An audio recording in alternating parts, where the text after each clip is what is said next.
Bonjour, bonsoir et bienvenue dans Parlons d'eux, l'émission 100% audio auquel on parle de bons comme de mauvais films, de films connus ou inconnus, avec ma douce voix et une musique en mode relax. Si vous ne connaissez pas encore l'émission, pas de panique, je vous mettrai en lien une playlist avec les anciens épisodes. De toute manière, prenez votre temps, c'est juste de l'audio auquel vous pouvez juste écouter ma voix. Le principe est simple, je vous parle d'un film, et ce n'importe lequel, avec juste ma voix. Vous avez une image du film, et vous avez une ambiance très relax, voilà, comme ça on se pose tranquillement, et je vous parle du coup de mon avis sur ce dernier.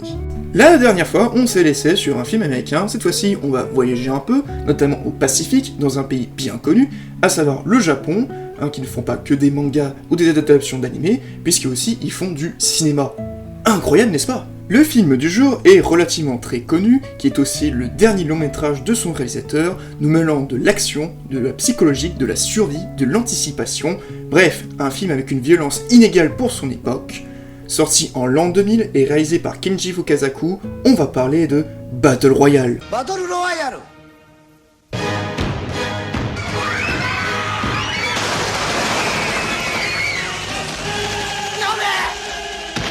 嫌なやつだと思うかもしれないけど他のみんなが怖いもん。こ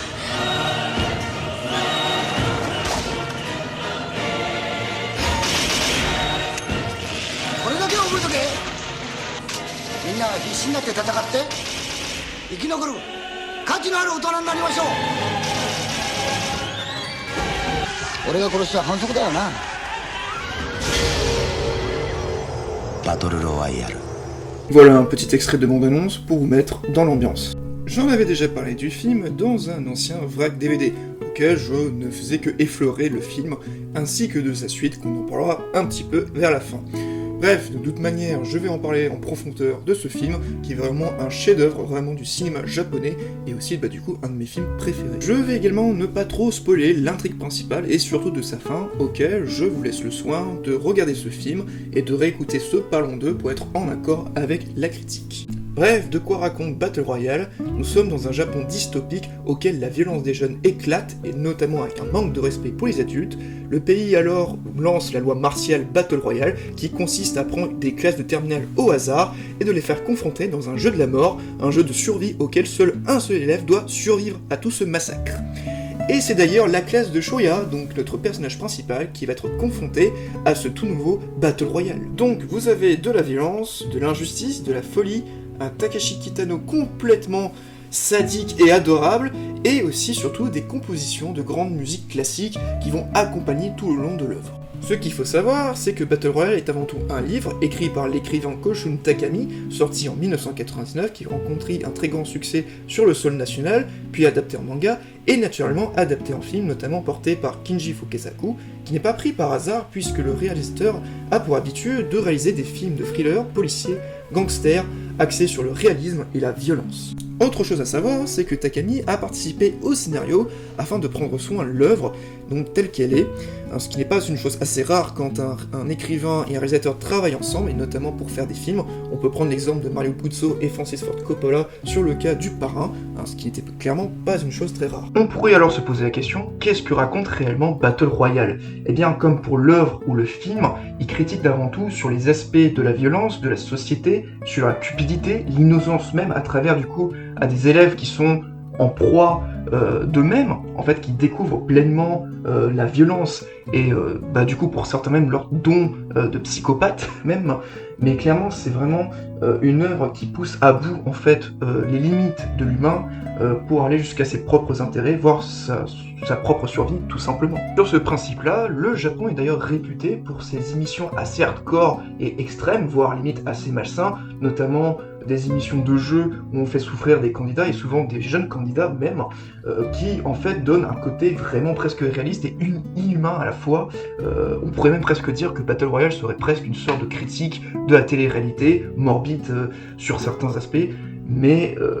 plus dans le côté pratique de la société en elle-même qui pousse vraiment à bout, en fait. Surtout pour un pays qui a toujours eu cette mentalité d'aller jusqu'au bout des choses et quitte à dépasser en fait soi-même jusqu'à complètement même renier son humanité tout simplement. Et ça, Fukasaku l'a très bien compris avec sa réalisation auquel il prend souvent le temps de développer ses personnages principaux, pratiquement pour chaque personnage, en tout cas chaque élève, et encore c'est vraiment assez difficile puisque c'est quand même une classe de 30 élèves, hein, et donc forcément il y en a pas mal qui vont passer en second plan, mais voilà, il prend quand même le temps vraiment de tout raconter, de tout développer, de voir en fait même l'avant Battle Royale en fait sur la situation de nos personnages et de voir en fait comment ils vont construire ou évoluer l'avant et après Battle Royale,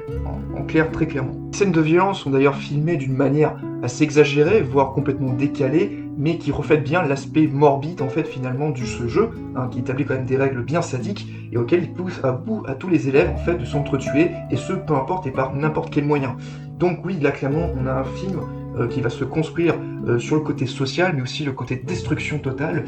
pour tous les élèves et pour aussi tout le reste. Évidemment, je pourrais pas m'en priver de parler du personnage de Takeshi Kitano qui joue un professeur qui est vraiment très psychopathe, un joyeux bon gros psychopathe même, mais qui par derrière en fait cache une certaine profondeur humaine et poétique même, et se cachant même aussi en fait un côté enfant qui se recule devant lui. Bien entendu, je veux pas non plus trop en spoiler davantage, mais clairement, Takeshi Kitano donne une excellente performance, et ce n'est pas un rien, puisque l'acteur qui est aussi réalisateur, mais aussi animateur sur beaucoup de choses. Bref, Kitano a fait beaucoup de choses assez sympas, fun, complètement décalées, c'est vraiment un personnage complètement à part, et ça reflète encore plus le film, l'œuvre même de Battle Royale, qui le rend encore plus spécial et extraordinaire. Je disais que Battle Royale critiquait sur plein d'aspects de la société, hein, que ça soit le côté lutte des classes sociales, ou encore le rapport de force entre élèves et adultes, évidemment le côté soumission et autorité, mais aussi tout simplement la vieille génération contre la jeunesse, notamment sur un regard de mépris, et ça quand on connaît bien la politique japonaise, notamment la grande génération qui a vécu la Seconde Guerre mondiale ou après la Seconde Guerre mondiale, et qui a un regard de mépris sur la jeunesse actuelle, qui pour eux ne foutent rien, très clairement. Donc oui, on a clairement le côté boomer versus millennials, mais ça va beaucoup plus loin de ça, évidemment, sur le côté, encore une fois, malsain et morbide de la politique, qui prend à tout et à cœur joie sur des conséquences très directes. D'ailleurs, notre personnage principal, à savoir Shuya, qui est un lycéen banal et ordinaire, qui est en plus être naïf et innocent, va être le témoin de tout ce massacre, de toute cette guerre civile entre élèves, auquel en fait on s'identifie avec le spectateur pour en fait comprendre les enjeux de ce Battle Royale, mais aussi de savoir comment on y survit malgré tout, et que ce Shuya en fait va se former une sorte de petite coalition de résistants, ou plutôt de ceux qui veulent survivre et non pas céder à la violence pragmatique du jeu, tout simplement. Et donc en fait on reflète en fait les différentes personnalités de chaque élève, de chaque personnage, qui soit innocent ou tout simplement être la pire des saloperies. Bref, c'est un film comme une œuvre qui nous marquera indifféremment et qui va nous faire comprendre que finalement l'espèce humaine peut aller jusqu'au bout de sa médiocrité, jusqu'à vraiment la violence poussée au loin. Et donc c'est là que Fukasaku en fait met en scène vraiment tout cet aspect violence et vraiment ce côté hypocrite et vraiment jusqu'au boutisme. Au niveau de la musique, c'est Masamachi Amano qui nous livre quelques compositions originales, mais aussi et surtout des reprises de grandes musiques classiques. En effet, le compositeur ne s'est pas privé de nous livrer à nouveau du Mozart, du Strauss, du chant Sébastien Bach ou encore du Verdi, qui en fait pour beaucoup de japonais considèrent ces musiques comme des musiques savantes et sérieuses. Donc en fait on voit l'Orient d'un point de vue de l'Occident, et qui en fait ces musiques-là ne sont pas là mises au hasard, puisqu'elles apportent en fait un côté humain et divin, qui en fait rend la chose décalée, mais qui aussi reflète parfaitement la violence et le côté abject en fait du jeu et de la nature humaine en fait tout simplement, et qui en fait en plus de cela renforce l'émotion de nos personnages, auxquels on se demande dans quel monde on vit pour organiser un tel jeu de la mort en fait tout simplement. Le film connaîtra un joli succès au Japon mais aussi à l'international, et d'ailleurs c'est assez ironique puisqu'en fait c'est le seul film de Kinji Fukasaku qui est vraiment reconnu à l'international, alors que pourtant c'est son dernier film avant qu'il nous quitte en 2003, donc en fait c'est là vraiment que le Japon puisse apporter des choses et des thématiques très sérieuses, et donc aussi de la violence,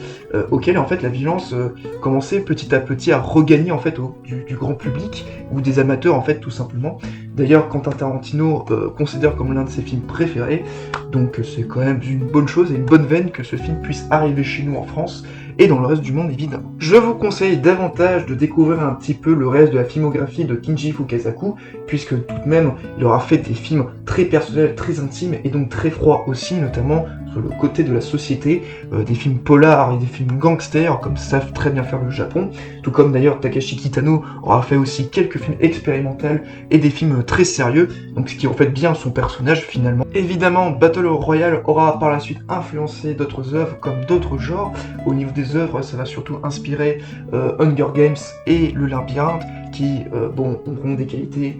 discutables, ou encore les modes de jeu FPS comme pour Call of Duty, ou bien Fortnite, pour son côté très Battle Royale. Bref, c'est un film qui marquera énormément le début des années 2000, et qui nous fait dire que le Japon, c'est pas que l'animation et les mangas, c'est aussi des films, c'est aussi des réalisateurs, tout comme Kurosawa ou Ozu, auxquels je vous conseille aussi de pencher sur leur filmographie. Et comme le premier film aura eu un tel succès, évidemment une suite était inévitable. Jusqu'ici, Kenji Fukasaku devait le réaliser, ils étaient même en production là-dessus, et son fils Kenda Fukasaku, qui a déjà été un peu scénariste